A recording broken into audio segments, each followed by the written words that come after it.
Welcome to Sector Report. I'm David Beatson, and this week, aquaculture gears up for the fast track, and we track NAIT. Cattle farmers are now getting the news they've been waiting for. Consultation on the cost of the National Animal Identification and Tracing Scheme is underway. New Zealand's aquaculture industry sprints onto the fast track in the Marlborough Sounds.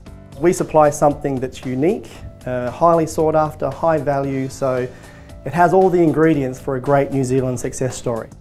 New Zealand's aquaculture industry is wasting no time in implementing its new growth partnership with the government. Aquaculture sees itself as an export-focused billion-dollar-a-year business by 2025, and the government agrees. The first major project, a big expansion of the king salmon fish farming operations in the Marlborough Sounds. So, as king salmon takes the plunge, our rural affairs correspondent Drew Chappell checks the temperature of the water. Around this time of year, the waters of the Marlborough Sounds are usually the playground of the rich and famous. But there's a new breed in town, and it's set to eclipse them all. On this particular farm, we've got about 2,000 tonnes of fish. Every day we'll feed, about 10 tonnes of food. King salmon now outnumber humans in this country. There are more than 3.75 million of them here in the Sounds alone. Most of those in farms, like this one in Te Pungu Bay, 15 minutes from Picton. It's still a relatively young industry, worth a tidy $111 million and growing every year. In the grander scheme of things, one of the many jewels in New Zealand's aquaculture crown. It has been a long process, so New Zealand is quite unique in that it grows king salmon, which is a species not really grown anywhere else. So the company's had to develop its own intellectual property. And it's done that over 20 years, and I'd say the first 15 years was a real struggle. Since that time, we've really worked out how to do it and taking a premium product to the world. And we're on the cusp now of turning that into a major industry for New Zealand. There's not much bigger than salmon when it comes to fish farming. They are at the top end of the fin fish market in just about every sense. After being introduced to the country in 1905, king salmon have thrived in our cold, clean waters, while in the northern hemisphere, its habitat has been slowly eroded. It's thought there may be as little as 5,000 tonnes of king salmon left in the wild, but the premium it attracts on dining tables around the world will ensure its survival. This company, New Zealand King Salmon, produces the world's largest volume of king salmon, about 55% of the world's supply, but of the total salmon market, we're less than 0.5%. So we supply that very premium niche right up the top, premium fine dining around the world. And it's something we do better than the rest of the world. Along with the green lip mussel, king salmon is our biggest aquaculture export, earning a combined $350 million annually. Mike Burrell from Aquaculture New Zealand says that's because we know what we're good at. We are an extremely small player in the scheme of things, in a 2 million metric tonne industry. We're producing this absolutely minute amount, but it's renowned for its quality. It's renowned for the fact that it comes from growing waters which are wonderfully pristine, and we're keeping it that way. And it's also known for the fact that it's got slightly different flavour characteristics and taste characteristics than the Atlantic that people are used to. So in that market, even though we're tiny, we actually hit above our weight. Both Aquaculture New Zealand and NZ King Salmon have high hopes for the farms set up in the Marlborough Sounds. Farms which, in terms of area, are surely some of the most productive on the planet. Fish farming in general has got an amazing output.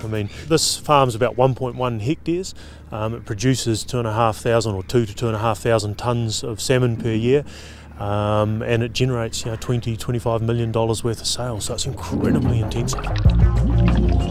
These 20 by 20 metre pens each holds around 30,000 salmon, all of which are fed twice a day automatically, a computer controlling the volume and timing of the process.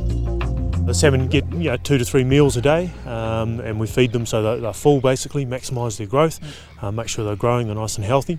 We'll harvest a couple of thousand tonnes of salmon off this farm a year. The entire process has taken decades to perfect. New Zealand fish farming pioneers had to start from scratch, designing a custom-made program from breeding to harvest. We spawn spawn them in freshwater, and we grow them through to what we call fry, so sort of about that big. And then when they're ready to transfer to sea, they undergo a process called smoltification, and that basically means that we can transfer them to sea and they can osmoregulate, or they can cope with the salt water. We transport them to sea in milk tankers, basically, in a barge, and pour them in the sea cages, and that's when they begin their seawater life. And basically their seawater life is basically about feeding them, and between a year in seawater and 18 months, those will be a 4 kilo fish ready for harvest. The waters in the Marlborough Sounds are famous for their beauty, making the area one of the country's top holiday destinations. The farms themselves have been on the receiving end of some local opposition, but Grant Rosewarne says once people understand their environmental impact, or lack thereof, they quickly change their tune. I think that really should be taken into account when we're asking for resource consent, because we're not an irreversible process. We're very much reversible.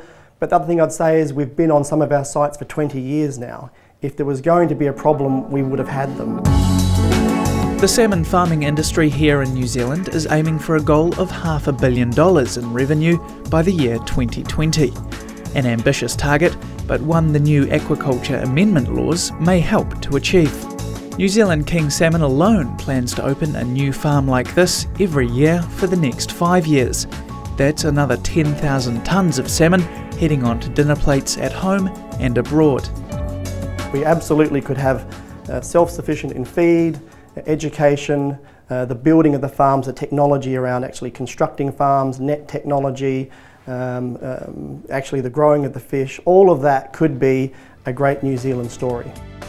Drew Chappell reporting from the Marlborough Sounds. Coming next on Sector Report, the big man with the big picture on global aquaculture.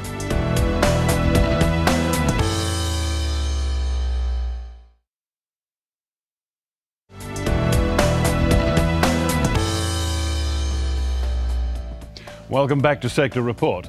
Well, one of the world's leading authorities on aquaculture best practices has been in New Zealand, helping us with our growth strategy.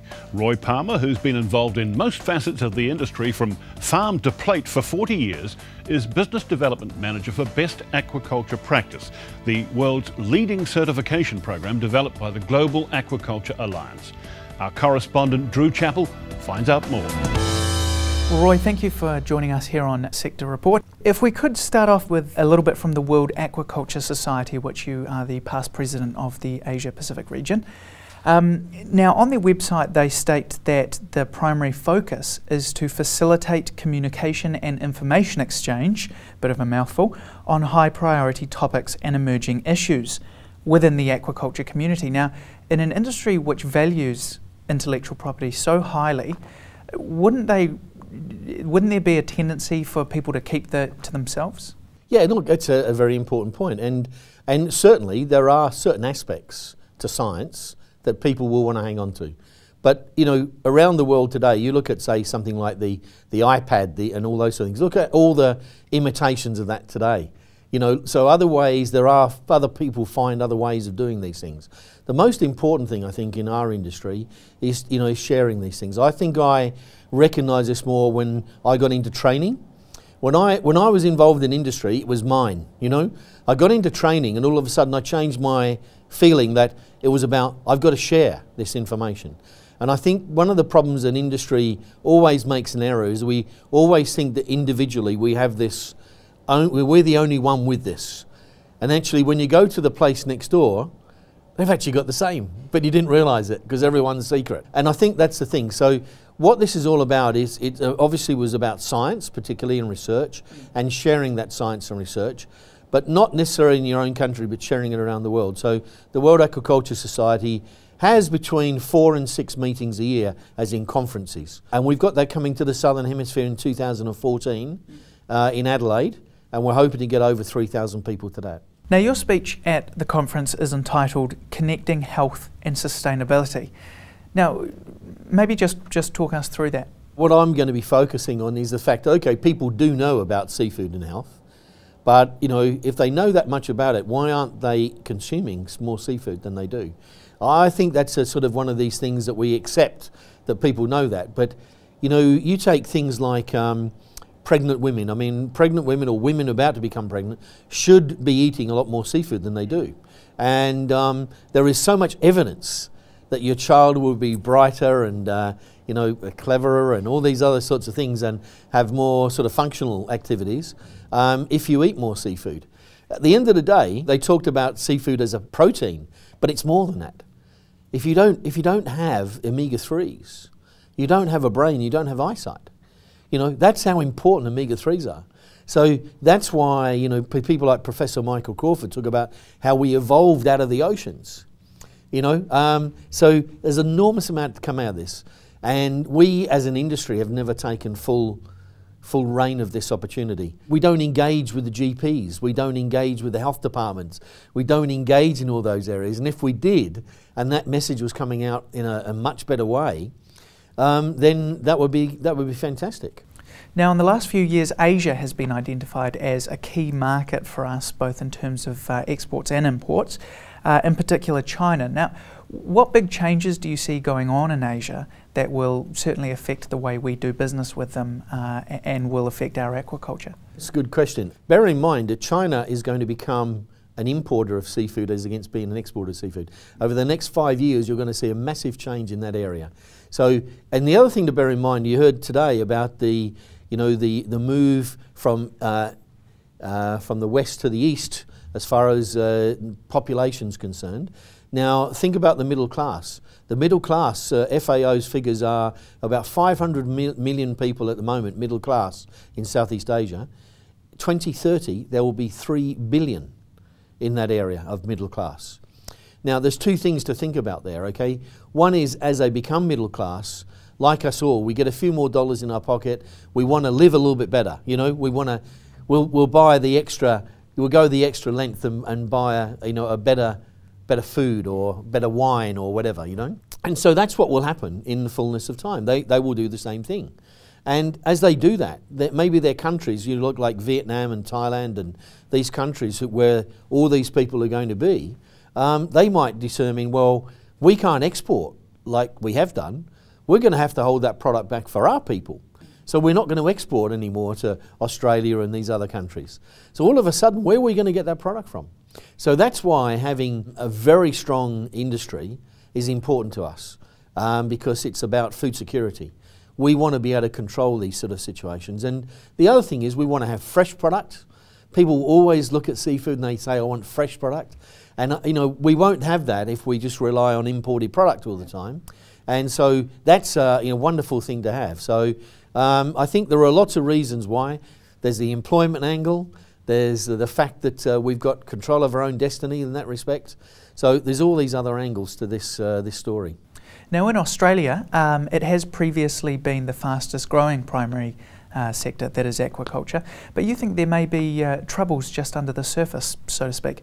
Yeah, well, I think we've got problems. I mean, we've got major problems, and just like you've changed your laws here to, you've realised that there was a blockage, and the Prime Minister said that today. You've got a blockage in your thing, and they've actually changed that now to ease that. We still got this blockage, okay, and we've got the blockage in a number of areas. Okay, in many states of Australia which control aquaculture, they are still working on the old style system of having aquaculture as part of their Fisheries Act. So consequently, the two are totally different. And you can't, it's very difficult working the two together. So South Australia and now West Australia have changed their acts so that you have an Aquaculture Act and a Fisheries Act. Aquaculture has moved leaps and bounds in South Australia as a result of that, and the thought is that will be the case in West Australia as well. But you take somewhere like Queensland, there hasn't been a new licence issued in Queensland for 10 years, and the same applies in New South Wales. So this is hardly the fastest growing industry when we're not issuing new licences. And why are we not doing that? Because their legislation's bogged down. You have to do environmental impact statements. You know, the Greens have got control of these things, and what we're forgetting about is food security, having our own food, and actually having our own employment situation around these things. Well, that's about all we have time for. Thank you very much for joining us. Roy Palmer, Australasian Business Development Manager for Best Aquaculture Practice, was talking to Drew Chappell. Well, next we track the long-awaited farmer consultation on NAIT, the National Animal Identification and Tracing System, a scheme that could impact on every livestock farmer sometime in the future. That's after the break.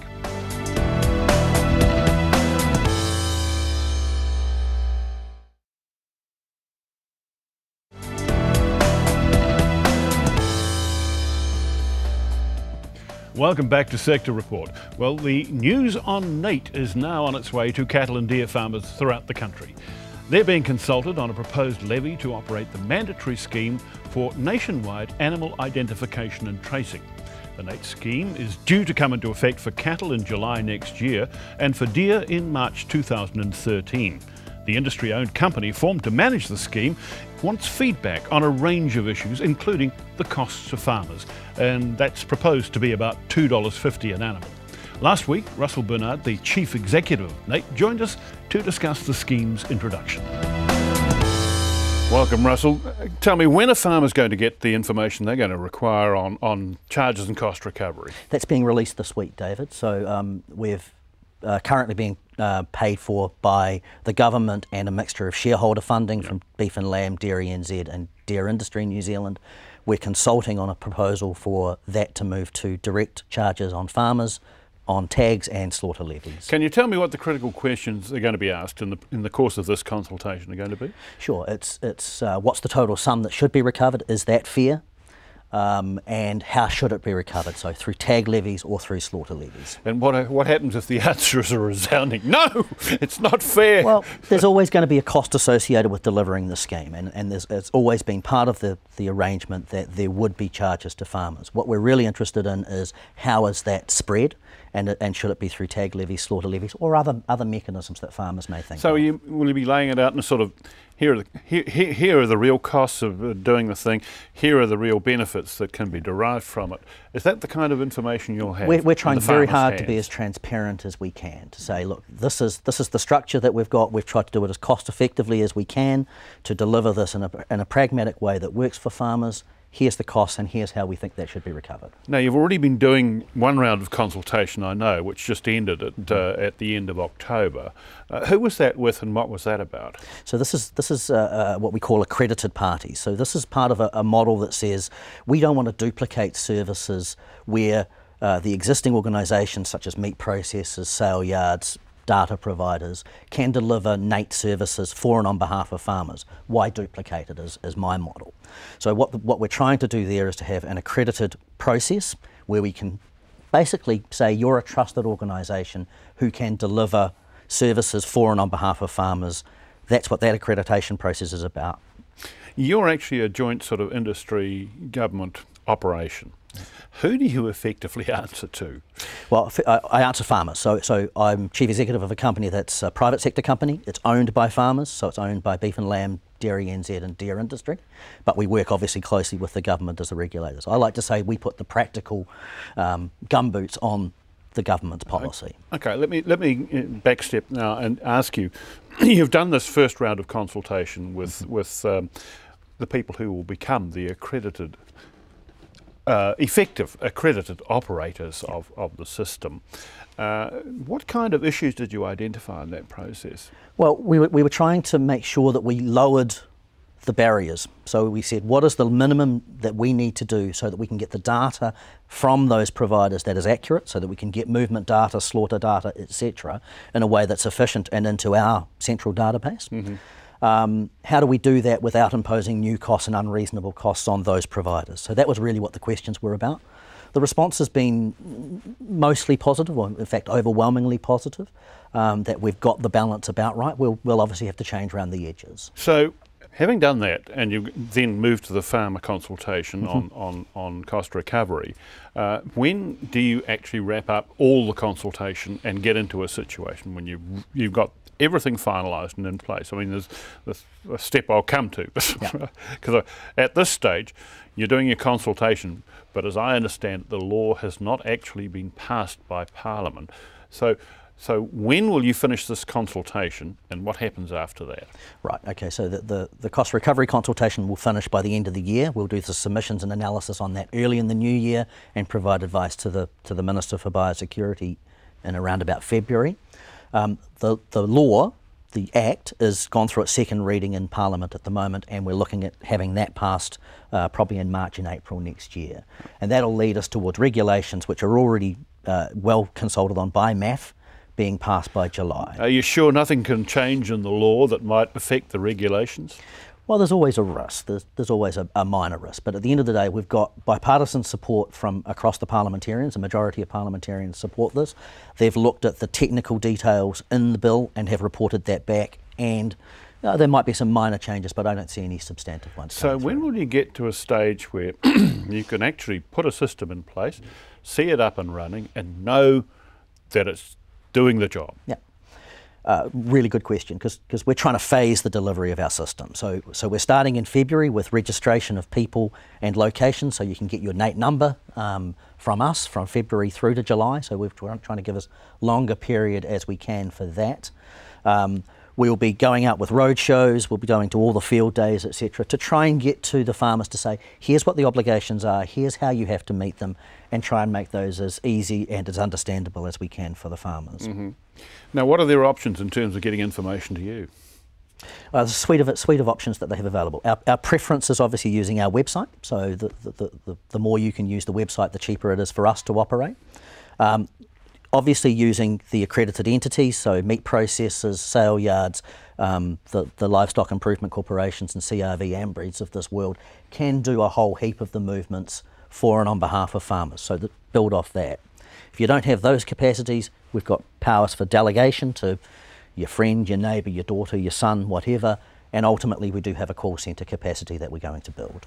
Now tell me, you get the information, obviously it's useful for things like biosecurity management, it's useful for quality assurance in terms of the processing and marketing of the... Mm-hmm.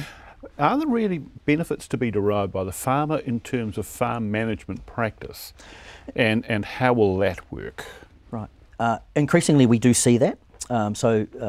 Productivity gains on the farm. It's not something I deliver directly, but we do deliver what we call a standardised toolkit that people can build from. Mm-hmm. So that people know that here's the standard for this technology, here's how the data is going to be provided to NAIT, and so a farmer can build that into their on-farm management system. So on the sort of productivity gains you'd expect is genetic management, weight management, getting rid of unproductive animals and weaning those out of the herd, and so on. So those people that have been early adopters do see those productivity benefits coming through. You do need to obviously invest in some technology. That's an interesting question, because, as you say, some people have been moving ahead of the process and they're really into it. But to what extent have those farmers out there who've got cattle, mm-hmm. Maybe even in the venison area, and the information service providers that you're going to employ, mm-hmm. to what extent have they actually jumped ahead and really got themselves effectively in NAIT mode? It's really good, because we need those parties, obviously. Yeah. Has it happened? And it is. Yeah. So we were, for example, talking to meat processors last week, and 80% of our major plants either have NAIT scanners, RFID scanners, in board in their plants, or are ready to put them in their plants over the next 2 months or so. Sale yards are behind that at the moment, but certainly the fielding sale yard has been used as a trial for NAIT for a while, and there are plans by those sale yard operators to enhance their sale yards over the whole country over the next 6 to 9 months. Okay, final question. Exactly who gets access to the information you gather, and who monitors the operation to see that there's no unauthorised access or abuse of the data that you hold? Yeah. I always view the information as still the farmers. So we are stewards of that information for and on behalf of the farmers. So one of the reasons that we've been established as a private sector company, a farmer-owned company, is that we can hold that data actively in our control. It is accessible by agencies that need to have it, so Animal Health Board, Biosecurity New Zealand, etc., but only for biosecurity and food safety purposes. The bill that's before the House at the moment is quite clear that the information can't be used for other purposes, must not be used for other purposes. And do you get audited to see that that's all operating as it should be? Well, that's an interesting one. I don't know who would audit us at the moment, but certainly it's very strongly held by my shareholders that will hold me to account if that data is released inappropriately, quite clearly. Russell Bernard, thank you very much. Thank you. Russell Bernard, the Chief Executive of NAIT. And just a reminder about that deadline for responses to the NAIT consultation, it's the 23rd of December. And that's all for now. Remember, you can catch our show again anytime at www.country99tv.co.nz. Thanks for your company. I'm David Beatson for Sector Report. Bye for now.